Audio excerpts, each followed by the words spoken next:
I had received I received a lot of phone calls from some of my partners, you know what I'm saying, and asking me had I seen what old boy response was. I'm like, okay, well, now let me find it. I actually went and found it. I'm like, okay, I listened to it. Okay, before I want to go into it, I seen where you were speaking on I think in the backyard, you was in the backyard or somewhere kicking it, and you was telling we were supposed to go ahead and talk about it, but I wasn't able to show up.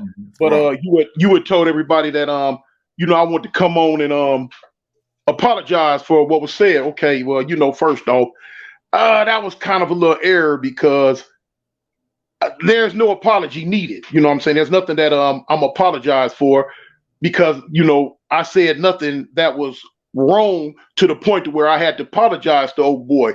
Like you said, opinions are opinions, and that was my opinion. But now what I'm going to do, I'll validate his feelings. You know what I'm saying? I will validate how he feel about what I said, you know what I'm saying? Because at the end of the day, if somebody was to come on the air and tell me, you know what I'm saying, Avalon wasn't this or that, I'm gonna feel some type of way too, whether they were right or whether they were wrong. I would feel some type of way too. So you know what I'm saying, he had a right to be offended about that. But as far as apologizing to him for it, no, that ain't gonna happen.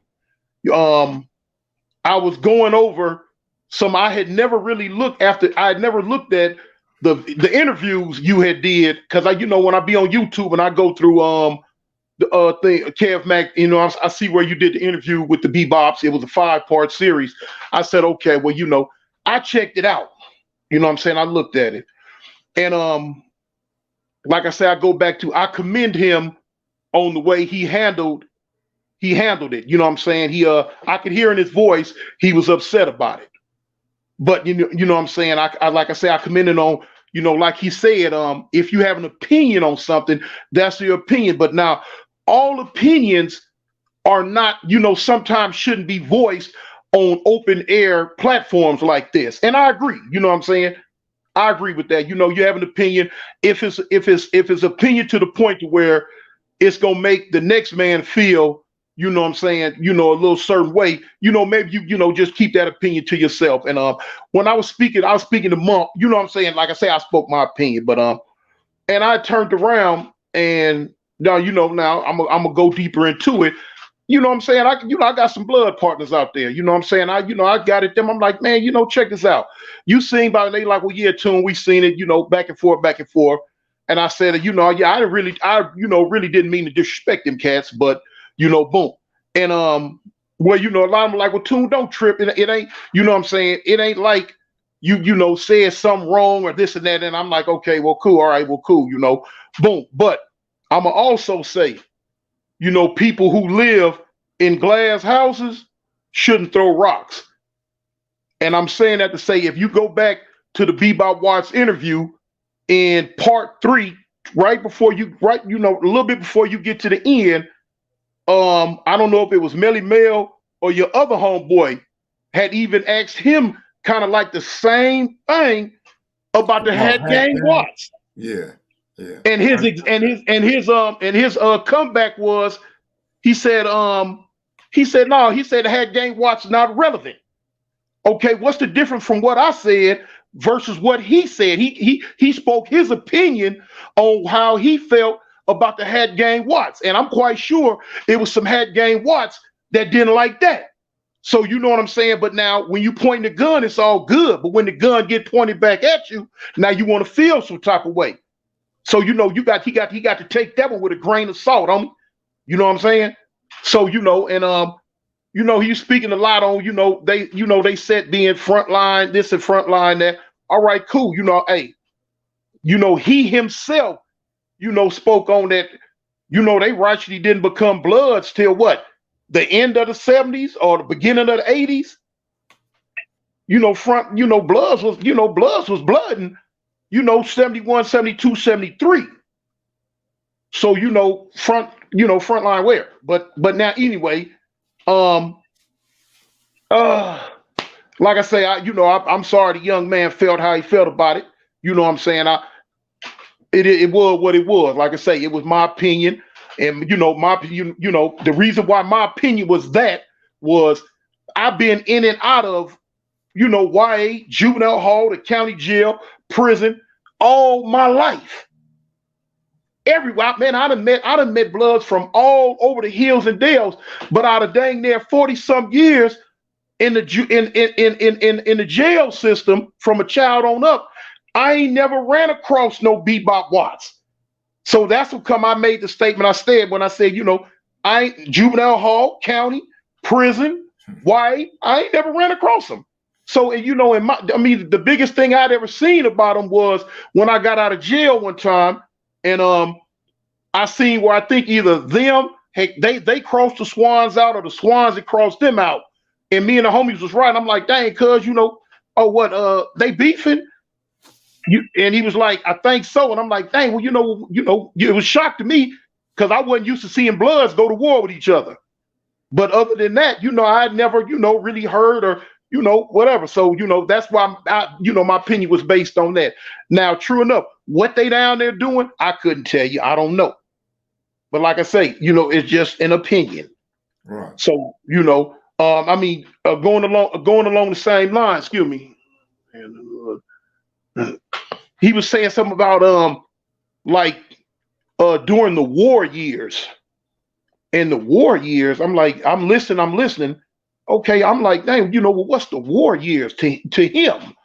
And he was speaking on like 79, 78, 80, you know what I'm saying? Then no, homie, them ain't no war years. As far as Crips and Bloods go, we was warring from the early 70s on till now. The war years ain't started in no late 70s, not with no Crip and Blood rivalries.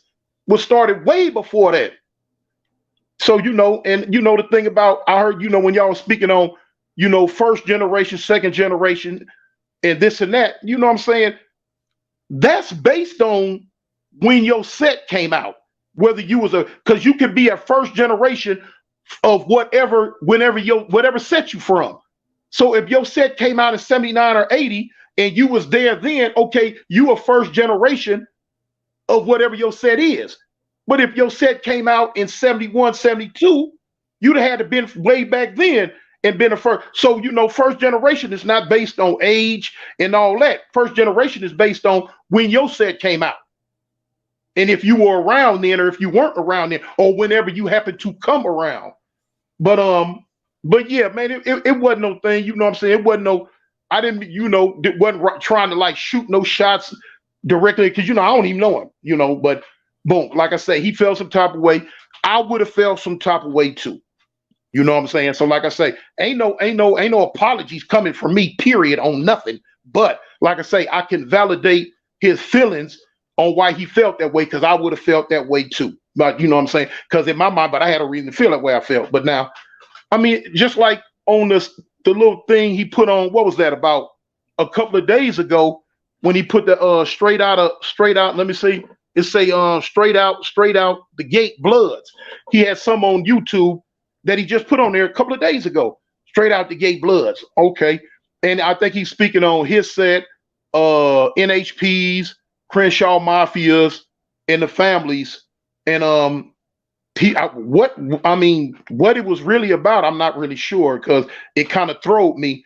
But now, I'm not gonna even lie. You feel me? Say he had a little venom in his voice, and he was speaking. I guess he was saying that, blood sets during from like 71, 72, 73, 4, 5, 6, and 7 were some about this word he used, I think, anti-Crips, which I don't even know what that is, anti-Crip. You know what I'm saying? As far as boom, you know what I'm saying? Because Crips and Bloods was warring for real back then. Ain't no such they just didn't start beefing in the late 70s. They was warring for real back then. You had a lot of lives lost in this gang war during them times back then. But now, it was like he was emphasizing like the sets that came about, or the Bloods that came about in the late 70s, as he so vehemently kept, iterating with bluster and force, Crip killers, you know what I'm saying? Crip killers, you know what I'm saying? Okay, now, somebody, if they didn't want to look beyond that, could take offense to that, you know what I'm saying? Because You know what I'm saying? Okay, you had Bloods that was coming out that would, you know what I'm saying, but you had 9 million Crip sets that was blood killers. Well, let me So say this. Let me say this. Because we don't want to get whoever else got a channel or doing videos, they can nitpick and be petty all they want. I don't want you, because now you starting to just pick things out on cool. We already addressed what we want to address. okay. Other than Mumpy, we Right. haven't talked about Mumpy stance, but yeah, Mump was understandable. Mump with the jail back in like 79.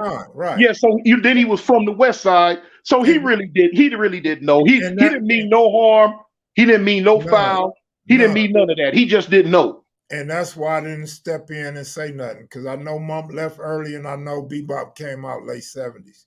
Right, so right. It was nothing for me to step in for, in my opinion. But plus, because he had made the statement he felt that you should have been a better moderator or something like that. But now, like I say, as far as you go, can't nobody really say, you don't choose sides, you don't pick corners, none of that. You know what I'm saying? You just a YouTuber, and we get on here and we say certain things, you know what I'm saying? So I don't really want nobody to say, oh, well, Kev Mac chose this side, Kev Mac chose that side. Because no, Kev Mac don't do that. You don't do that, homie. You fair all the way around. You let everybody say whatever they have to say, as long as it don't get too far, or as long as it go, you know what I'm saying, don't get too disrespectful. And I'm one, I can't say that you pick sides. No, you fair all the way around the board.